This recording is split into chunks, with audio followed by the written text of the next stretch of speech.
Hello, everyone. Welcome to another TV series installment. And if you see the title above, you know what TV series it is, and it is a Spartacus TV series. And now, before I go into this TV series review of the three main seasons, I'm going to say I am really sorry that I haven't uploaded a video in a while. I was away on vacation. I just got really wrapped up in work and vacation. And I'm really sorry for being away for so long. But it doesn't matter now. I'm back here on my account, and I am here to give you my review of the Spartacus TV series of the first three series. Now, Spartacus. I believe I gave a review of the first season, and I give it a very, very high rating and a very, very positive light. And I still stand by that statement because I love the first season. And then there's the second and third seasons, and I really, really proudly own them with a long intensity. Now, I got this season on Sunday, and I recently just finished it, like about 2 days ago. And, like I said before in the first season review, basically, this TV series is based off an old movie directed by Stanley Kubrick, and this is all based around the main ancient character named Spartacus who stood up against ancient Rome, and he said proved to them how one man can unite an army, who could unite a whole nation, build it up and put it up against the greatest empire of the time, and basically lead a great big rebellion against it. Now, basically, in the first season, it's all about the upgrade. It's all about the reboot. It has a real rebootish, modern reboot type of feeling, a real modern sense for it. The real hypnotic type of things we'd see with modern reboots. Such as Amazing Spider-Man and Man of Steel, where we got to see this unique, very modern type of dark and realistic feel up towards these legendary characters. And that's what we also experienced in this first season. Also, for the fact that we experienced such a profound and very intellectual type of feeling from these characters of what they mean and what they symbolize to us. And now, in the first season,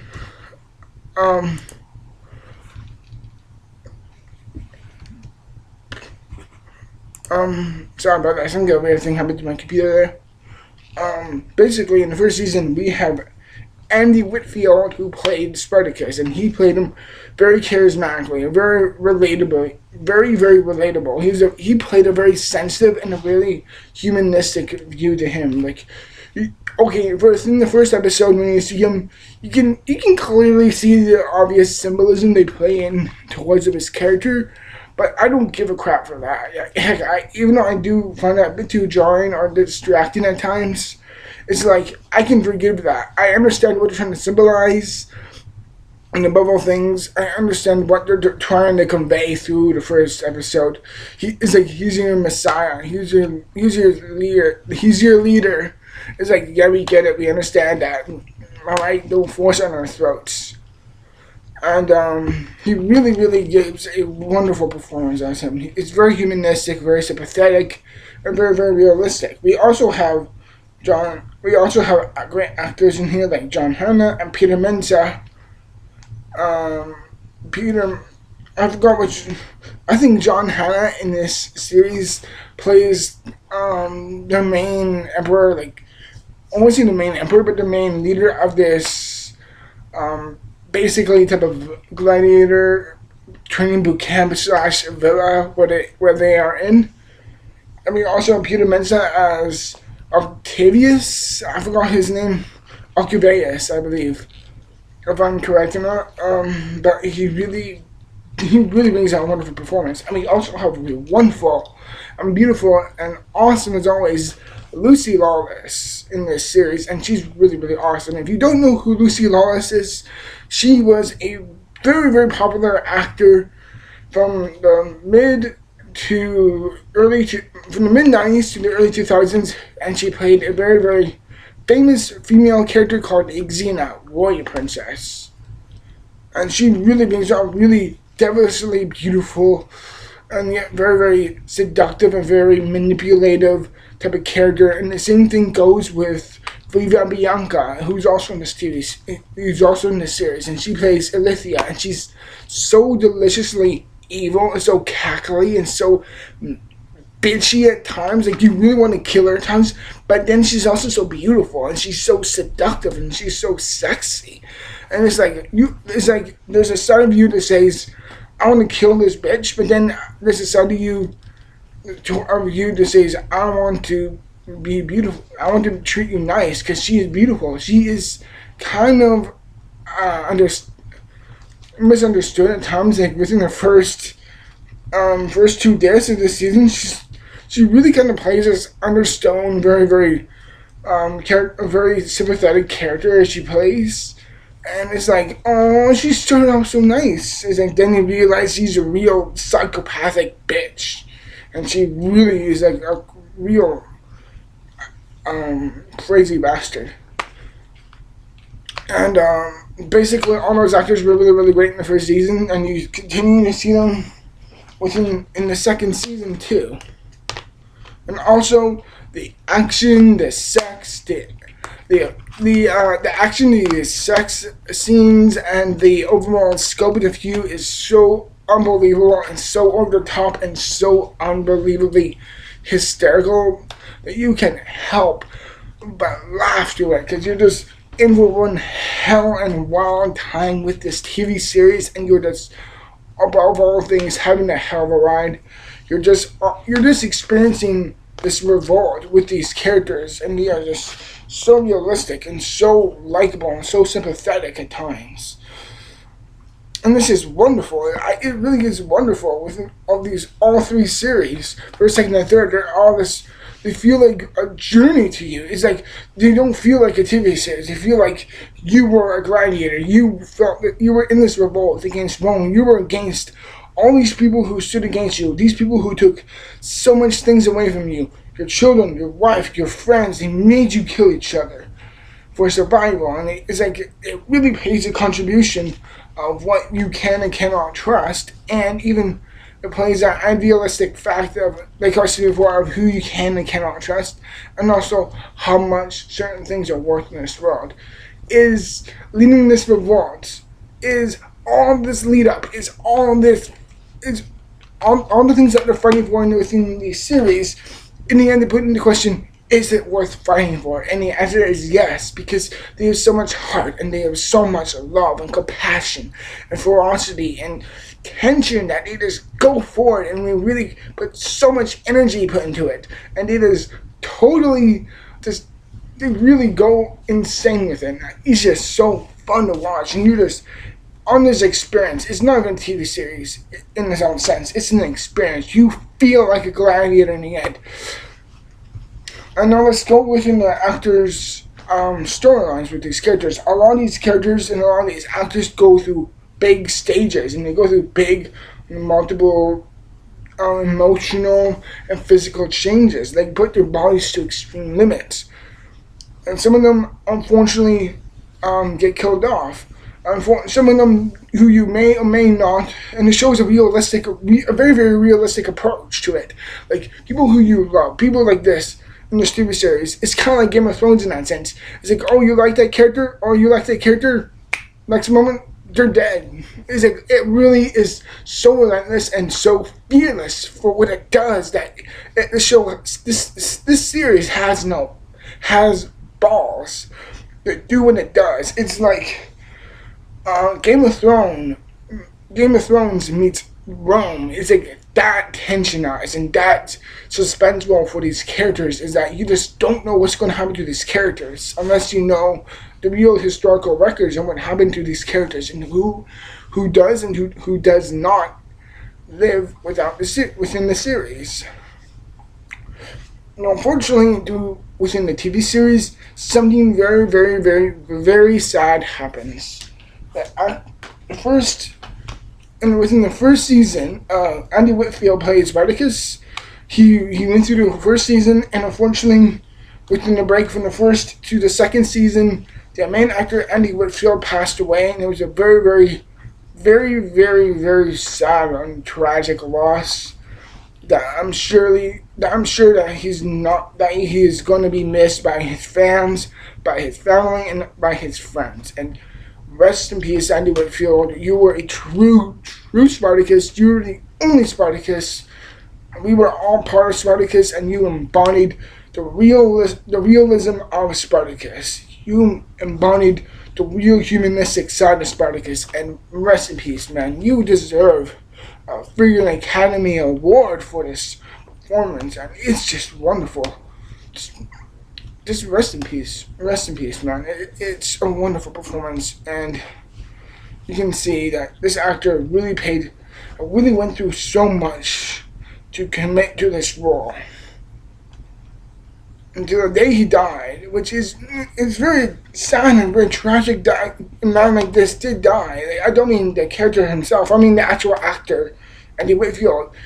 When he died, I didn't know when he died the first time around, but when I heard he did die, for the people who were a part of his life, I can sympathize with, and I really will say I can relate to. I've lost some very close people in my life, and Andy Whitfield is a wonderful actor, and he will surely be missed by friends and family and fans all across the world. And we all love you, Andy Whitfield. We all do, and I do too. And I feel such a big love and respect to him. And then after that season, they brought in Liam McIntyre, and he played a very superstitious type of character of Spartacus. He played this real legendary this real charismatic, leaderish type of quality to Spartacus. Like, here's a good look at him in this series.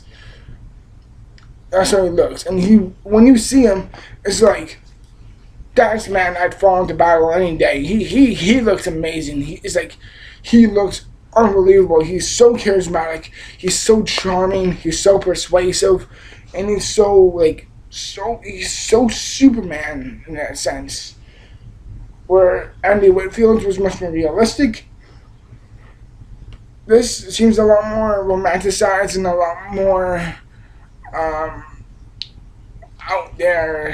I don't know how to say it. Like, they both actors do a freaking-tastic job portraying the Spartacus.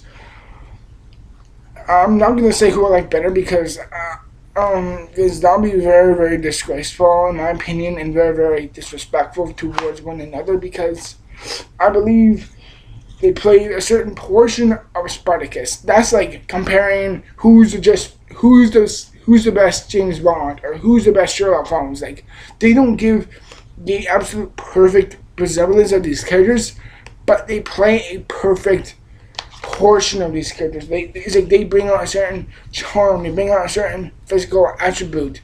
They bring out a certain physical or mental type of state for these characters, and it's so amazing. And within the season 2, I have one small criticism with this series, and that is within the end of the first season, and that is when the gladiators take over the villa, and when that happens. And the only problem, I have two problems with that. Number one, it's very, very short, and B, it's over very, very quick. It's like, oh yes, right, we're going to take over the villa. Here we go, bye. It's like, no, it seems like they were so hell-bent of making this character and so many things else, is that in the end it's like, oh yes, they're kind of like, oh yes, we forgot to put in him taking over the villa and letting other gladiators to be set free. It's like kind of like the same problem with Rise of the Planet of the Apes, where it's like they spend so much time with these characters and so much dilemmas and so much these situations, they forgot the real rise of it. It's like, oh yes, when you realize about that, it's a little rushed and it's over like that. There's little to no impact, and that's a bit of a problem I have with that, with the first season. Then in the second season, we see them really fighting off against the real leaders and the real consequences, what's really happening. And Oh yeah, something I forgot to talk about is that in the first season, we unfortunately get to see the death of Spartacus's wife, and it's very, very sad. It's a very, very sad scene, and we also get to see a scene with Spartacus, and he has like a really, really great friend, and he putting on this certain fight instead of a villa for all these Roman type of emperors, type of diplomatic type of people, and basically he was forced to kill his best friend, and it's a very, very sad and very, very believable scene, and the way he deals with that scene in a way, just real consequences for that is so realistic and so sympathetic. It's just amazing. It's really fucking amazing.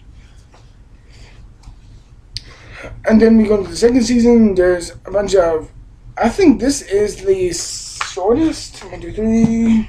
1, 2, 3. Yes.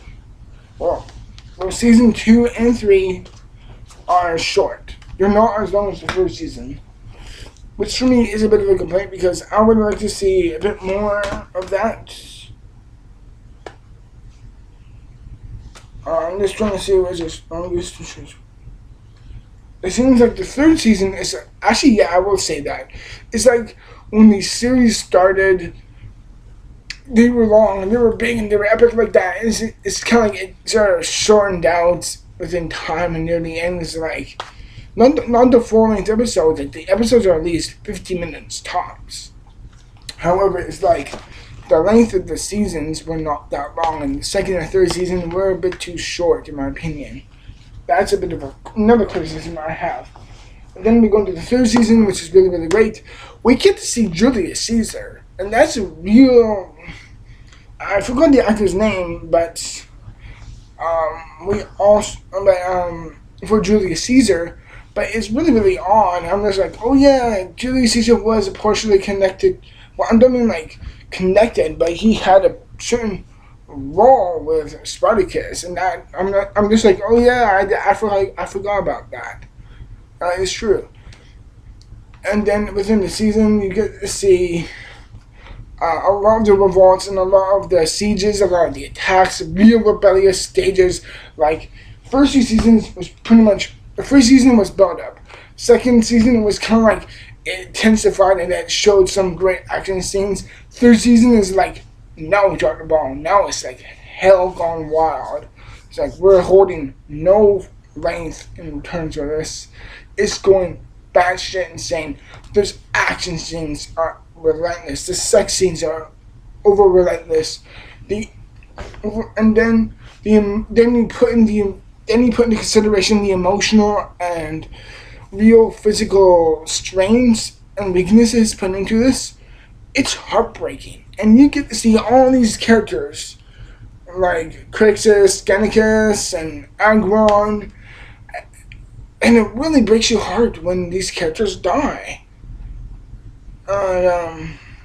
Since the series ended last year, like in early 2013, then you know the characters Gannicus and Crixus, played by Manu Bennett and Destin Clare.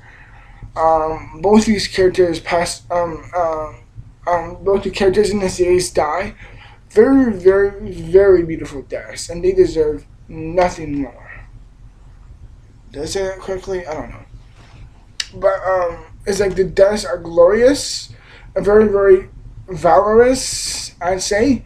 But it's not over romanticized and it's not over the top. It knows just how to play to these characters' limits in a certain extensive length, and it's beautiful. And the set design, the production design is beautiful. I love it. I love how the films kind of wears on a weary fact. It's like, yeah, you know this isn't real CG. It's like, we're not trying to be realistic here. We know it's over stylized. We know the CG is a bit too overshown at times. It's like, it's kind of like 300 in that sense. It's like, you never really take on these really beautiful CG. It's like this TV series knows for the fact that the effects aren't that great, but they do play to their own limits, and that's what you can do, at least.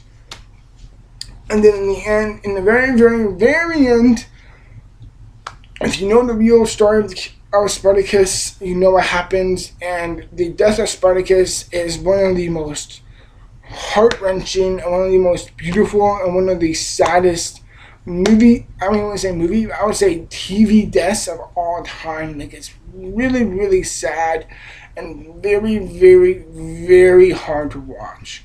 Like, I was tearing up, I admit that. I was very close to crying in this last season, and I'm just like, oh no, please don't, no, fuck. I was crying, and I was like, no, I don't want these characters die. I know it needs to be realistic. I know it needs to do real historical research, but I don't want to see these characters gone. It's like, from a very selfish point of view, it's like we know these inevitable outcomes, but we don't want to see that. We want to see these characters win. We want to see them prevail, and that's because they're portrayed so realistically and so sympathetically and so humanistic that it really does something right. And when a film has you praising this series this much and this fucking good, you know it's something great. And unfortunately, I don't own the other season. There's Blood and Sand, War of the Damned, Vengeance. The other season, I've heard there's another other season that's like a prequel series for like the Villa and the other gladiators, and it's basically a prequel series. Like, there's only one series into it, but it's like a prequel set of it. I don't own that, and maybe not. I'll get in the future. I don't know. But for this series alone, I think it's monumentally strong. I think each of these series, each season is just as strong as each other. If someone grabbed my arm and was to twist it in both directions, who made me choose what was my favorite season, then in my opinion, my favorite season would probably be the first. It may have the biggest weakness, but overall it has the biggest strength, and that is the length and the size of it. And this basically seeing the whole origin of this series. And I will sincerely say, Spartacus, this TV series, run on Starz Originals, is a monumental series. And it's one of my all-time favorite TV series, like top 10 at least, for me, of all time. Like, I fucking love these TV series.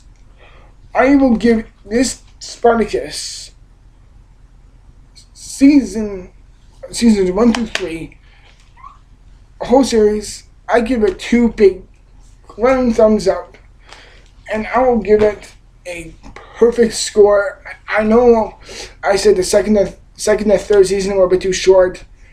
The effects are a bit too overblown. The effects aren't obviously that great. And the whole rehashed sense of the first season is a bit too done than here before. But what this TV series for me really stands out, it does something great. And in the end, I will sincerely say, this TV series is worth buying on DVD. I've had the first season for a year. I've had the second season since Christmas, and I've had this season since Sunday. And you know what? They're all worth it. They're all worth buying on DVD, and I encourage everyone out there who does not own these TV series to buy them, because they are sincerely 100% worth it. I love these TV series, the death and back. And remember, we are all Spartacus, because we fought with him. We remember him. He was a warrior legend. And the memory and the love and the dedication of Spartacus will never die, because we are all gladiators. We will fight for our right to live, because we are all Spartacus. Thank you for watching, everyone. I am Jack Newton, also known as Dark729. I hope you enjoyed my review of the TV series Spartacus, and I hope you enjoyed this video a lot. If you ever like it, thumbs it up, whatever you want to do with it, either you enjoyed it or not. Until next time, everyone, thank you for watching, and remember, stay strong for Spartacus, because we are all Spartacus. Thank you very much. Now I'll see you in the next review, and remember, stay strong for Spartacus.